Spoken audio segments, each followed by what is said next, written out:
Christopher, it's really good to talk, and many times we sort of faced each other across the courtroom during some sort of debate about something, or not very much, or whatever.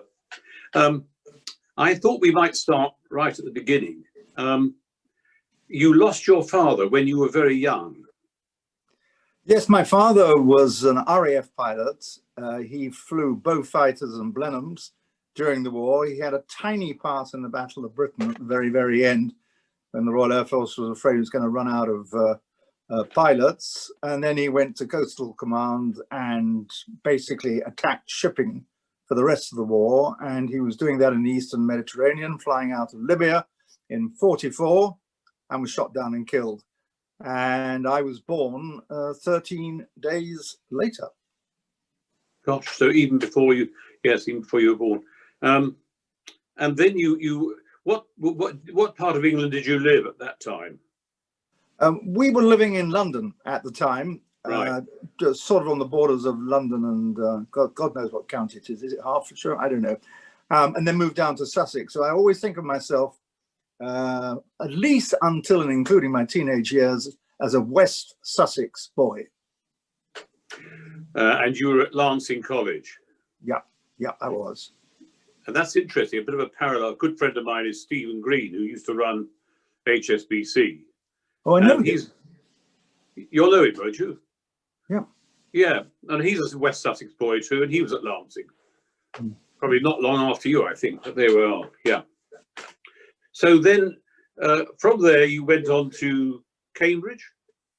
I went on from there to Peterhouse, Cambridge. Yeah. I discovered I had a liking for, and a certain strength in, actually, history. I had a very good history master at Lancing.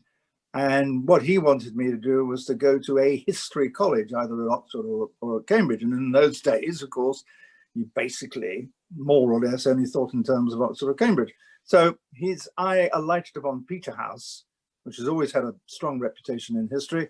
And he said, that's where I think you should go. And I was lucky enough to get in. And I read history for 3 years at Peterhouse. And it still has continued to have a good reputation in history, and even in the more specific area of ecclesiastical history, it's had some very good people recently. Yes. Yeah. Okay, and then did you go straight from there into the Foreign Service? No, I didn't. In my final year at Cambridge, I was heading towards this history degree, and I hadn't a clue what I was going to do with it. I started to get worried in my final year about what am I going to do with a history degree? It wasn't clear to me. I wasn't good enough or interested enough to want to get a first-class degree so that I could, if I needed to, become an academic at Cambridge. So that was removed from the stage. And I had a very good supervisor called Maurice Cowling, who said to me, you should join the Foreign Office. You take the exams for the Foreign Office. If you pass, but you decide you don't want to do this, it still looks good on your CV. And if you want a career for life, or for most of your life, pass the exam and join the Foreign Office. So I did the exam, was accepted by the Foreign Office. This was the summer of, 65, and then took fright and thought to myself, I'm not sure if I want to do this. And I discovered on the college notice board an advertisement for scholarships at a postgraduate American school in Bologna, Italy. And I took up one of those with 3 friends of mine from Cambridge. And so the 4 of us, merry band of 4, went out to Bologna for a year. And I deferred my entry into the Foreign Office because I was allowed to do that for a year, but was told that when I came back from Bologna, I then had to make a final decision one way or the other. So I did a year in Italy, had a great time, learned a bit of Italian, came back and joined the Foreign Office. And that was 66. And I stayed there until 2003. And I imagine that was not the first that was not the last language you had to learn going into the Foreign Service. No, it was curious, really. I mean, I sometimes think I am a good linguist, but only one at a time. There are people I know whom I truly admire who are fluent in 3 or 4 languages at an equal level of skill. And I really do admire that. So year in Italy, I could speak fluent Italian. So I said to the Foreign Office, send me to Italy. And they said, no, it's not as easy as that. How's your French? So my French was quite good because I'd been in school in France. And so I assumed I was going to go to Paris, but no. They suddenly said, take the language exam for Russian. And I took a language exam, a kind of language aptitude test. It wasn't in Russian, it was an aptitude test for Russian, devised by the Americans. And I passed this, and the Foreign Office said, right, you'll do a year in London learning the ropes, and then we're going to send you to Russian language school in Beaconsfield, well-known Russian town, and for a year at the Army School of Education, Beaconsfield, Wilton Park, I think it was. And after that, and spending a couple of months in Paris, living with a white Russian family, I went to Russia. So then my Italian was destroyed, but I spoke pretty good Russian. And after Russia, I went to Spain. That destroyed my Russian, but I spoke pretty good Spanish, and that's really been the story of my life. I can speak languages consecutively, but have great difficulty doing so well simultaneously, if you like. Yes, I know how you feel. I'm nothing like as good a linguist as that, but I can just about get by in French and German. I remember being in the car, and we had a Russian who was wanting to look at printing equipment in this country. So I managed to fix this up for him. Oh. He'd been the head of the Russian education, the church education bit, and he didn't speak any English, but he spoke French, rather badly, but he spoke French. And in the car with me was a man called Herr Venus, we'd say, who was the expert on printing presses, and he spoke German, but no English.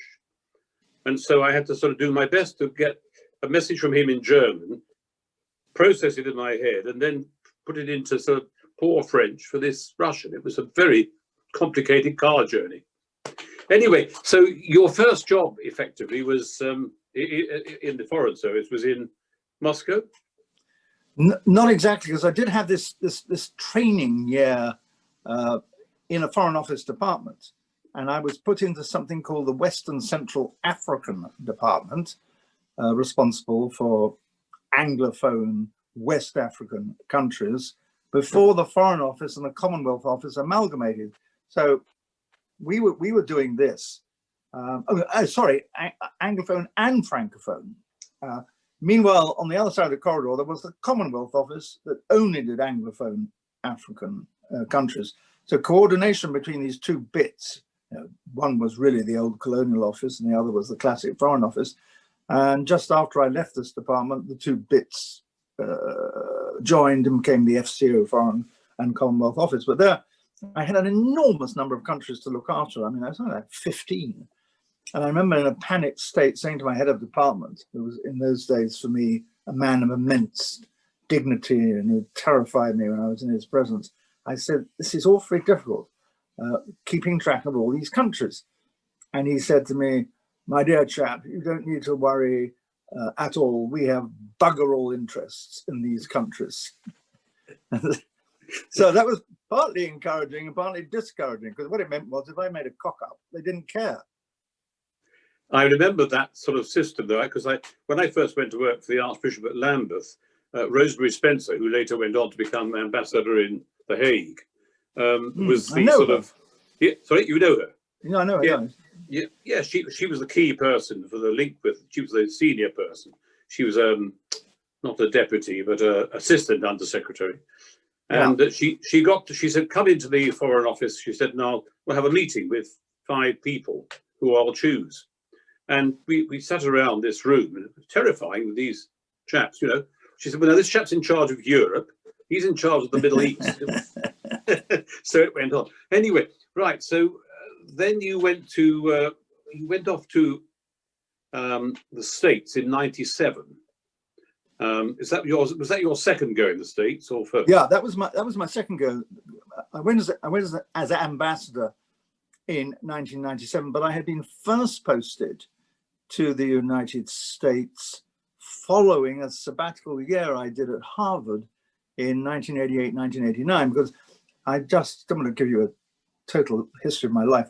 I had just finished 4 years lashed to the mast of the late Sir Geoffrey, later Lord Howe, as his press secretary. It was a very tough and draining job, although I enjoyed it hugely. And at the end of it all, he said to me, well, what do you want to do? He said, you need a bit of a break. And I just discovered that there was this sabbatical course at Harvard for foreigners, for foreign practitioners. The idea being that this course at Harvard would allow practitioners to mix with academics, and each would be leavened, if you like, by the other. And I did this as I said, in Harvard, in Cambridge, Massachusetts, in 88, 89. And typically the Foreign Office said at the end of it, well, now you're on that side of the Atlantic and money is tight these days. Money is tight. Why don't you stay there and do 4 years either at the United Nations in New York or down at the embassy in Washington? Well, I hated multilateral diplomacy and the United Nations and all that. And so I said, if there's a choice, please send me to Washington and not to New York. And that was my first posting to the United States. And I was there from 89 until 93. And usually if you go, I was deputy ambassador, usually if you go as minister, deputy, you don't go back again. It's not normal. So when the finger of fate came round again and pointed at me and said, a few years later, you will go to the United States as ambassador to Washington, I was a bit gobsmacked, as they say. But that turned me from being a Kremlinologist, a member of the mighty clan of Foreign Office Kremlinologists, second only to the Arabists, if you like, turned me from a Kremlinologist to an Americanist. I abandoned Moscow and things Russian and took up things American. But you talked about Geoffrey Howe, but all the fascinating thing I thought in your biography is that you had to sort of write speeches for, well, I mean, the people that are mentioned as David Owen, Anthony Crossland, and Callaghan, but presumably you had to write speeches for people of either party, depending on whoever was in power. Yeah, and that seemed entirely normal and natural. Today is, I think, a more partisan age, especially so in the United States, but to some extent here in the United Kingdom as well. But then, when political parties changed from Tory to Labour or Labour to Tory, you didn't feel the effect very much in the Foreign Office. By and large, the pillars of diplomacy were not moved or changed in any way. There were certain things that were slightly different. Labour Party, greater emphasis on human rights. Yeah, even then, back in the 70s, Conservatives more practitioners of realpolitik. But the differences were subtle. They weren't huge. So to be a speechwriter for a Tory foreign secretary and then find you had to write for a Labour foreign secretary was not. You didn't have, if you like, an intellectual problem of jumping from the one to the other. To be honest with you, I was speechwriter to 3 Labour foreign secretaries, formally speaking.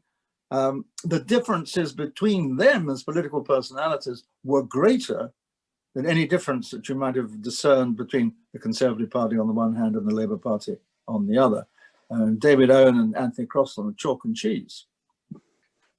That's very interesting indeed, yes. And let's then move on back to the USA again for a moment. You were there during the time of Bill Clinton and George Bush II. The second, George W.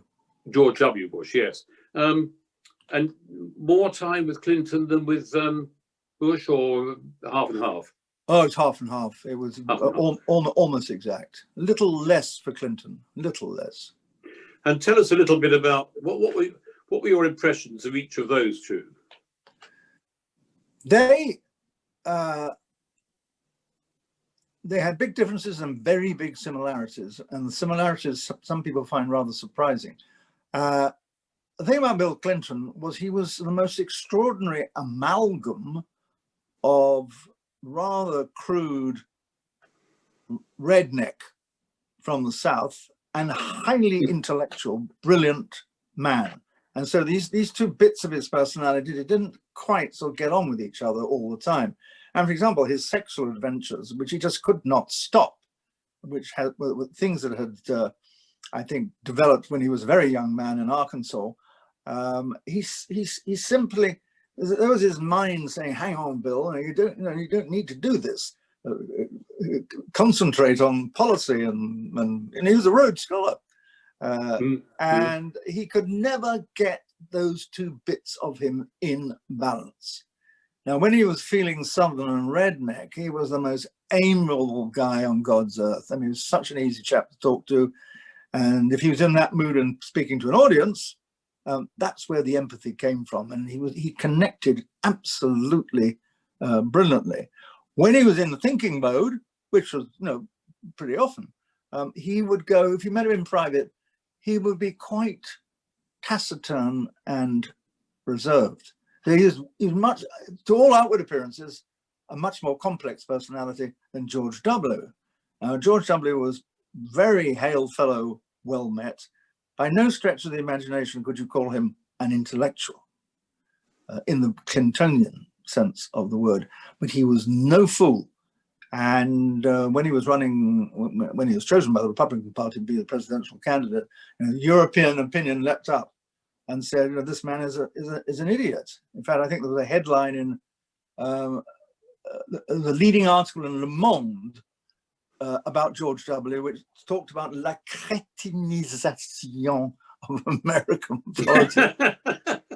But the thing about George W., it took a while for me to grasp, was that he was immensely experienced in retail politics. He'd done a lot of work for his father in his elections. And at the first try, he beat one of the most popular Democratic governors of Texas for the governorship, a woman whose name has escaped me for a moment. She was enormously popular, and he beat her first time round.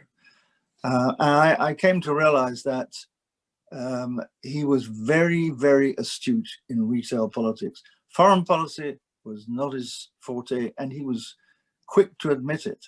Actually, the first time I met George W. as governor, about a year or so before he declared for the presidency, he said to me, a complete stranger, he said, I don't know anything. He said, I know nothing about foreign policy. He said, I know a bit about Mexico because we've got a farm near the border, and I talk to Mexicans. And he said, I went with my father once to Italy and to Israel. And then he said, as a small boy, I used to go on holiday in Scotland. And he said, I used to wave at coaches of American tourists who all thought I was a wee Scottish boy.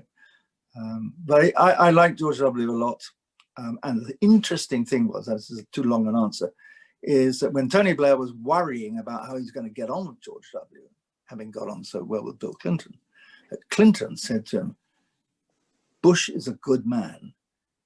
You'll get on with him. Don't underestimate him. Hug him close. And the phrase hug him close came from Bill Clinton himself. That's very interesting. Now, by the time I met you, I think, which was at Stationers, I think by then you were probably the chair of the Press Complaints Commission. Yeah, I was. Yes, I don't think I mentioned this when we met in those days. I was also a trustee of a thing called the Media Standards Trust, which had been set up by Julia Middleton and David Bell and co. Yes. And so there were one or two collisions, I think, at various points. But David Bell's David Bell's a stationer too, of course.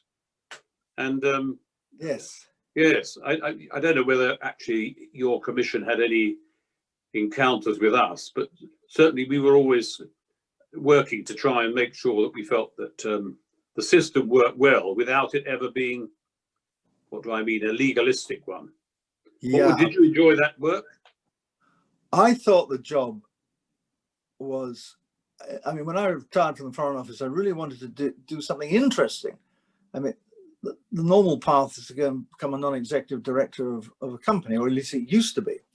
And I soon discovered that was about as interesting as watching paint dry, as they say. So the Press Complaints Commission was marvelously interesting because of all the issues that came before it. But we were surrounded by enemies, and by friends who are actually enemies as well. So there were all kinds of different, and the Media Standards Trust was an enemy as far as we were concerned. And you can tell him that and David Bell was not how I put us. He was not a soul brother. Can I put it that way? The thing, the worm in the ointment, if that's the right, fly in the ointment for the Press Complaints Commission was it was a system of self-regulation paid for by the newspapers themselves. And this is long before social media. Well, it's not long, but it was before social media. And you could never persuade people that the commission and its chairman, i.e. me, were actually independent of the very people who paid our salaries. Because I said to the editors, and you try and tell me what to do, and I will immediately resign, and I'll tell the world why. And so there was a kind of balance of terror there. But it was massively interesting. Looking back with hindsight, you realize it was a system that probably was doomed. You were walking a tightrope and you were doomed to fall off it. And that's what happened. It's very interesting, yes. And it's good to hear it from you because, of course, being on that commission for something 7 or 8 years, we had a very distinguished group of people, apart from me. And it was really, you got a quite different sort of flavour on the thing. Christopher, we probably ought to come to a conclusion. Otherwise, people will say, yet again, he's being ill-disciplined and allowing this to go on forever. But I could go on forever. And I think there are so many other things we could be talking about. So perhaps we ought to make sure that when we're eventually let out of our kennels, we could get together again, perhaps at stationers or wherever. But I'd love to follow up something, particularly in the Foreign Service area. As I said, there were so many crossovers. And do have a look at Richard Crowder's book. It's very good. Yeah, I will, Stephen, certainly. Well, it's been very enjoyable. I enjoyed this immensely. Sort of stirring up my memory and producing strange things to the surface. Well, thank you so much. And we'll try and do it again with much more time over a nice meal.